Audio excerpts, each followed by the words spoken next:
그토록 끔찍한 일이 벌어질 거라곤 당시 그 누구도 예상하지 못했을 겁니다.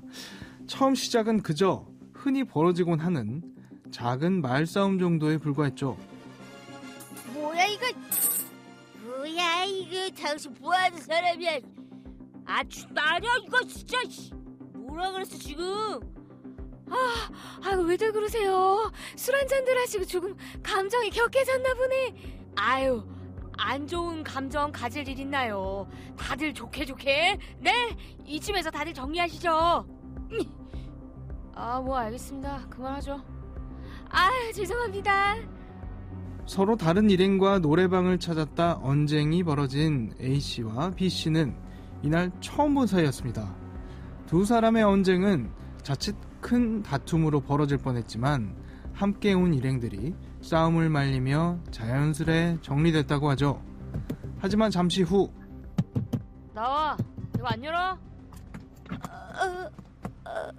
왜 이러세요? 제발 그만하세요 제발. 그러니까 왜 날 무시해? 니들이 죽을 듯한 거 아니야? 살려주세요. 도대체 무슨 일이 있었던 걸까요? 오늘 사건 엑스파일에서 이 사건 자세히 다뤄보겠습니다.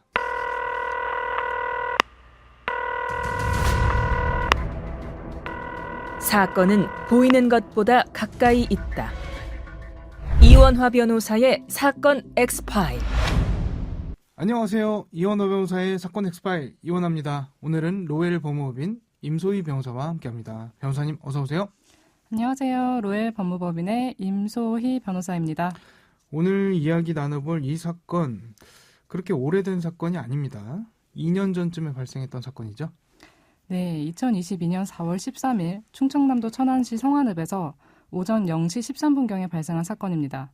가해자인 김 씨는 한 노래방 앞 인도에서 시비가 붙은 부부 두 쌍에게 흉기를 휘둘렀고 30대 여성 2명을 살해하였습니다. 피해자 부부의 남편들은 사촌지간으로 저녁 모임 후 귀가를 위해 대리기사를 기다리던 중 참변을 당했습니다.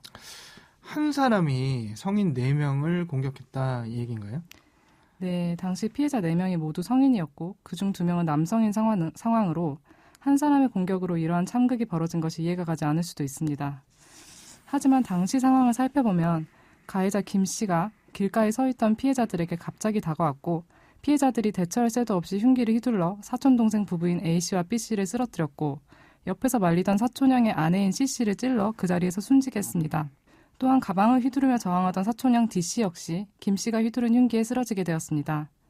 그러던 와중 쓰러져 있던 사촌동생 부부 A씨와 B씨는 가까스로 정신을 차려 달아났지만 김 씨는 여성인 B씨를 집요하게 쫓아갔습니다.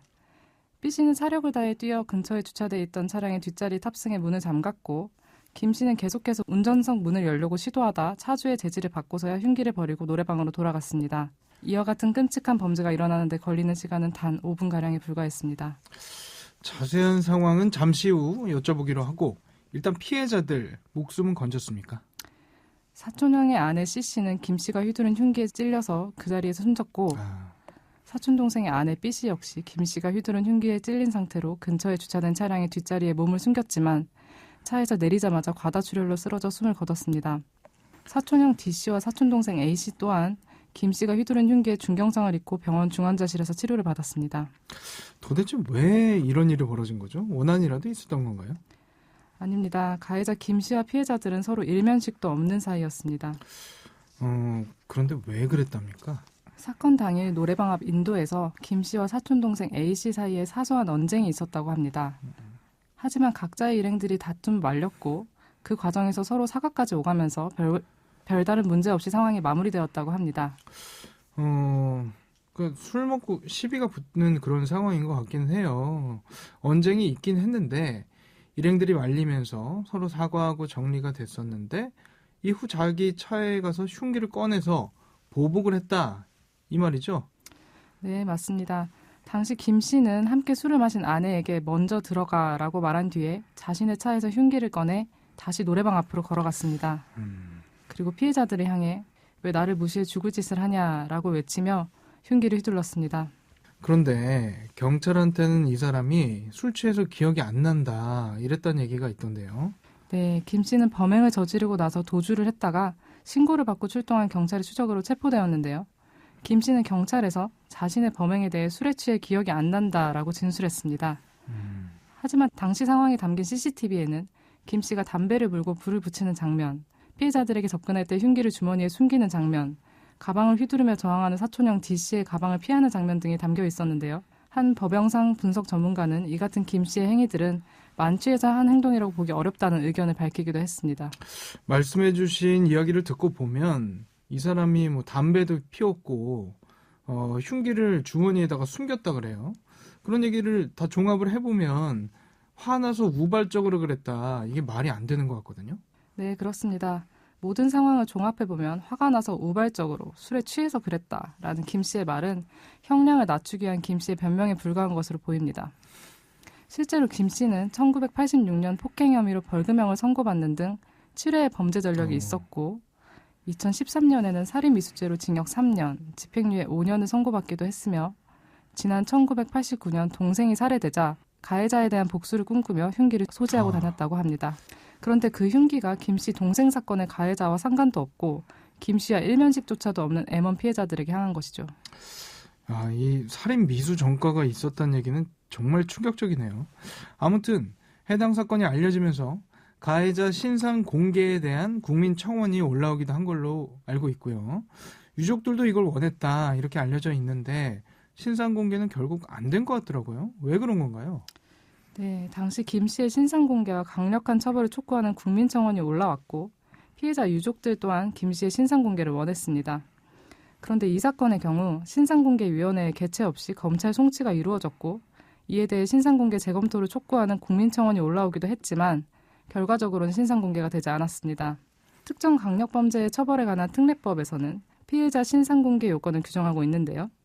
범행 수단이 잔인하고 중대 피해가 발생한 특정 강력범죄 사건과 죄를 범했다고 믿을 충분한 증거, 국민의 알 권리, 피해자의 재범 방지 및 범죄 예방 등 공공의 이익, 피해자가 청소년에 해당하지 아니할 것 등의 요건을 모두 충족시키는 경우에는 피해자의 얼굴과 성명, 나이 등을 공개할 수 있다고 명시되어 있습니다. 네.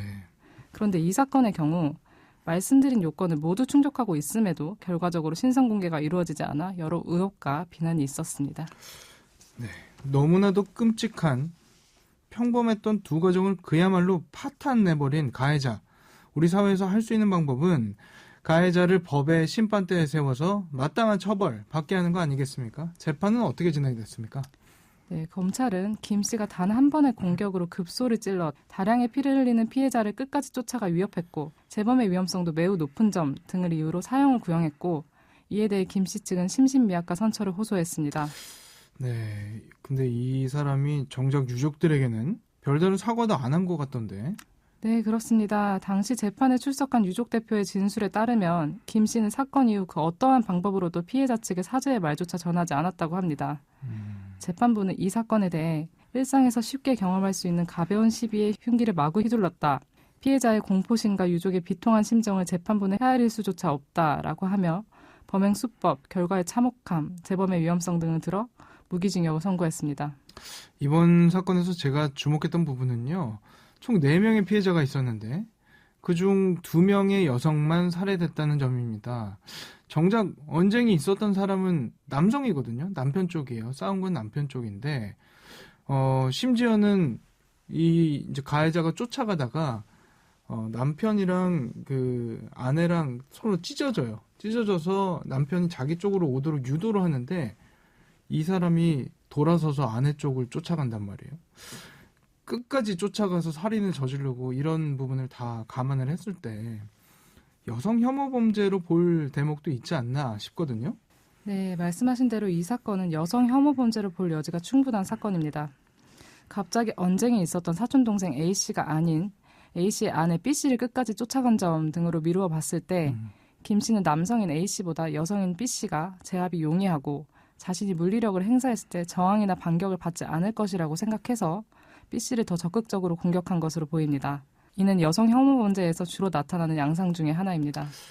그러니까 자기가 공격하기 쉬운 그런 상대를 찾는 그런 방법이라고 볼 수 있겠네요. 그런데 우리 법 체계상 성별에 따른 혐오 범죄, 여타 다른 혐오 범죄들 따로 처벌 기준은 없는 상황이죠.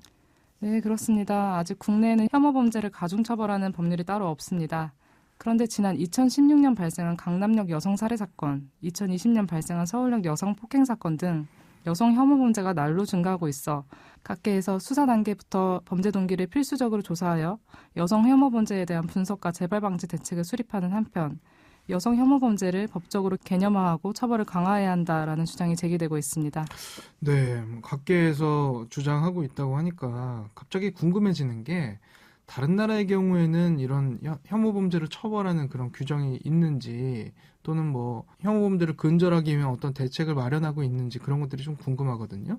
미국의 경우에는 1990년부터 혐오 범죄 통계법을 만들어 매년 통계를 공표하고 있고 2009년에는 증오범죄 예방법도 제정되어 시행되고 있습니다. 독일 또한 성별, 인종, 정신적 또는 신체적 장애 등을 이유로 발생한 범죄를 혐오 범죄로 정의하고 혐오 범죄의 종류 중 하나로 여성 혐오 범죄를 처벌하고 있습니다. 멕시코, 코스타리카, 과테말라, 엘살바도르 등 라틴 아메리카 국가들은 여성 살해 관련 법을 마련하고 그 유형 중의 하나로 여성 혐오 살해를 규정하기도 했습니다. 우리나라도 여성 혐오 범죄를 법적으로 개념화하고 처벌을 강화하여 사회 구성원 모두에게 보다 안전한 사회를 구축하기 위한 노력이 필요한 때입니다.